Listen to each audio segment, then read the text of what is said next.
నమస్తే సార్, మీ పేరండి? నా పేరు కొండబాబు. కొండబాబు గారు ఏం చేస్తుంటారు సార్ మీరు? బిజినెస్ అండి. బిజినెస్ చేస్తుంటారు సార్. మీది ఏ ప్రాంతం అండి? ఏ నియోజకవర్గం కిందకు వస్తుంది సార్? మాదైతే ఈస్ట్ గోదావరి కోనసీమ జిల్లా, మన కొత్తపేట నియోజకవర్గం అండి మాది. సో ఉండటం ప్రజెంట్ అయితే ఎక్కడ ఉన్నారు సార్? వైజాగ్ అండి. వైజాగ్ తూర్పు నియోజకవర్గంలో ఉంటున్నాం. ఓకే, ఎన్ని సంవత్సరాల నుంచి ఉంటున్నారు సార్ ఇక్కడ? గత 20 సంవత్సరాల నుంచి ఉంటున్నాను. ఓకే, 20 సంవత్సరాల నుంచి ఇక్కడే ఉంటున్నారు సార్. రాష్ట్రంలో ఎలక్షన్స్ రాబోతున్నాయి. గత 5 సంవత్సరాలుగా జగన్మోహన్ రెడ్డి గారి పరిపాలన మీరు చూశారు. మరి కొద్ది రోజుల్లో జరగబోయే ఎలక్షన్లో ఎవరు ముఖ్యమంత్రి అయితే ఏ పార్టీ తరఫున రాష్ట్ర అభివృద్ధి బాగుంటుంది అనుకుంటున్నారు? మీకు ఎవరైతే నచ్చుద్దని మీరు భావిస్తున్నారు సార్?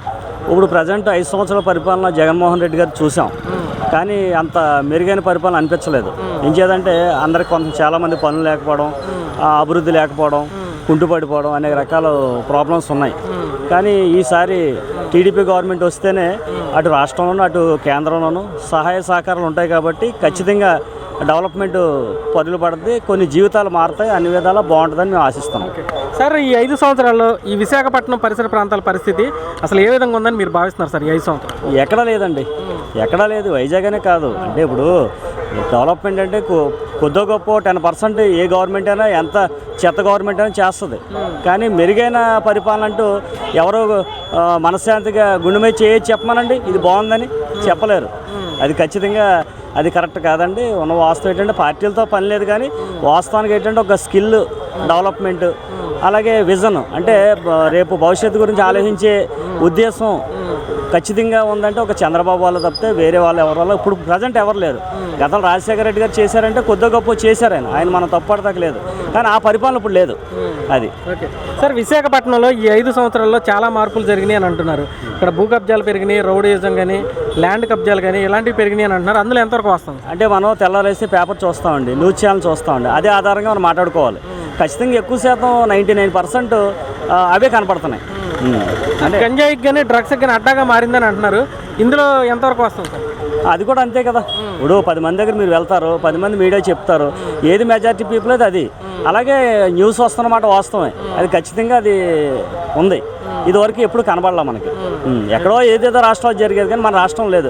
కానీ ఇదే మూలం, మన రాష్ట్రం మూలం అవుతుంది ఖచ్చితంగా. అది మట్టి కరెక్ట్. ఓకే సార్, ఈ విశాఖపట్నానికి మెయిన్గా చూసుకున్నట్లయితే ఇటు పక్కన రైల్వే జోన్ రావాలి ఖచ్చితంగా. విశాఖ స్టీల్ ప్లాంట్ ఏదైతే ఉందో అది ప్రైవేట్ పరం కాకుండా కాపాడుకోవాలి. అలానే ఈ ఉత్తరాంధ్ర ప్రాంతం వెనకబడిన దానికి నిధులు సాధించుకోవాలి కేంద్రం నుంచి. మరి ఈ పరిస్థితుల్లో ఇక్కడ ఎంపీగా ఎవరు గెలిస్తే బాగుంటుంది అనుకున్నారు? ఇటు పక్కన బొత్స గారు ఫ్యామిలీ ఉన్నారు, ఇటు పక్కన భరత్ గారు ఉన్నారు. ఇద్దరిలో ఎవరికైతే క్యాపబిలిటీ ఉందని మీరు భావిస్తున్నారు? అంటే యువకుడు, ఉత్సాహవంతుడు, కాస్త చదువుకున్న వ్యక్తి, ఏ పనైనా చేయగలడు. ఇవాళ ఇంచుమించి ఇటు శ్రీకాకుళం నుంచి కావచ్చు, ఇటు విశాఖపట్నం నుంచి కావచ్చు, ఈ చదువుకున్న పిల్లలు ఇలాగే పనిచేయడానికి ఉత్సాహవంతులు అయి ఉండాలి, తెలివైన వాళ్ళు. కాబట్టి ఇటు భరత్, అటు రామ్మోహన్ రెడ్డి ఎలా గెలుస్తాడు సహజం అది. అలాగే ఇతను కూడా ఖచ్చితంగా గెలిస్తే బాగుంటుందని మేము అనుకుంటున్నాం. ఓకే సార్, ఈ విశాఖపట్నానికి ఉద్యోగాలు కానీ కొత్తగా కంపెనీలు కానీ ఏమైనా వచ్చినాయి? మీరు 20 సంవత్సరాల నుంచి ఉన్నారు. ఈ 5 ఏళ్లలో కొత్తగా కంపెనీలు కానీ ఏమైనా వచ్చినాయి అంటారు ఇక్కడ? ఈ ఒక 5 సంవత్సరాల నుంచి పెద్దగా ఏం కనిపించలే. గతంలో అయితే వచ్చినాయి, గతంలో వచ్చినాయి. రాజశేఖర రెడ్డి గారు కూడా ఆ టైంలో కూడా ఇటు మన సత్యం కంప్యూటర్స్ కావచ్చు, ఇలాంటివి చేసి పెట్టారు. ఇటు మన ఎల్బి ప్రసాద్ గారు హాస్పిటల్ కావచ్చు, కొన్ని హాస్పిటల్స్ ఇవన్నీ జరిగినాయి. కానీ ఈ 5 సంవత్సరాలు ఏం జరగలేదు ఇక్కడ. అది మట్టి కరెక్ట్. ఓకే సార్, ఈ ఋషికొండకి గుండు కొట్టడం పైన మీ అభిప్రాయం ఏంటి సార్? అసలు అది అందరూ తెలిసిందే అండి, అందరూ చూస్తున్నారు. నేను ప్రత్యేకించి చెప్పేది ఏమైతే లేదు. అంటే అలా కాదు సార్, ఇప్పుడు టూరిజం భవనాలు కడతామని వీళ్ళు చెప్పారు. గతంలో ఆల్రెడీ అక్కడ టూరిజం భవనాలు ఉన్నాయి. రాష్ట్ర ప్రభుత్వానికి ఎంతో కొంత ఆదాయం అనేది వస్తుండేది, సెటరేజ్ ఉండేదండి. ప్రతి ఒక్కరు ఎక్కడెక్కడి నుంచో షూటింగ్ తీసుకుంటే వాళ్ళు, ఎక్కడైనా బయట వాళ్ళు అందరూ వచ్చేవారు, సెటర్ నుంచి హ్యాపీ ఫీల్ అయ్యేవారు. చక్కగా కట్టిన బిల్లు రెంట్లు కట్టి గవర్నమెంట్కి ఆదాయం వచ్చేది. ఇప్పుడు మొత్తం తీసేసి ప్రత్యేకించి ఒకరికే సంపద ఒకరికే సృష్టించడం కరెక్ట్ కాదు కదా. అది ఒకరి పేరు పెట్టి చేశారు. ఈ మధ్యకాలంలో అది కూడా గవర్నమెంట్ పరం ఖచ్చితంగా అవుద్ది. అది. Thank you sir. ఓకే, మీ పేరు? మహేశ్వరం. ఆంధ్రాకి నెక్స్ట్ సీఎం చంద్రబాబు నాయుడు అయితే బెస్ట్. ఎందుకు సార్? అంతకుముందు బాగానే చేశారు పాలన, ఇప్పుడు కూడా మళ్ళీ చెయ్యాలి కదా పాలన, లేకపోతే బాగోలేదు. ఈ పరిపాలన బాగోలేదని సీఎం చంద్రబాబు నాయుడు కావాలని అంటారు. ఇప్పుడు వైజాగ్ లో ఎంపీగా భరత్ గారు, ఝాన్సీ గారు నిలబడుతున్నారు. ఎవరు గెలుస్తారు అనుకుంటున్నారు? భరత్ గారు. ఎందుకు సార్ అంత కాన్ఫిడెంట్ గా? అంతే, అందరూ మారారు, ప్రజలంతా మారారు, అది అందుకే గెలుస్తుంది నమ్మకం. ఇంతకుముందు 5 సంవత్సరాలు ఎంబీవి సత్యనారాయణ గారు పరిపాలించారు కదా, ఎలా అనిపించింది అది? మాకేం అనిపించలేదు.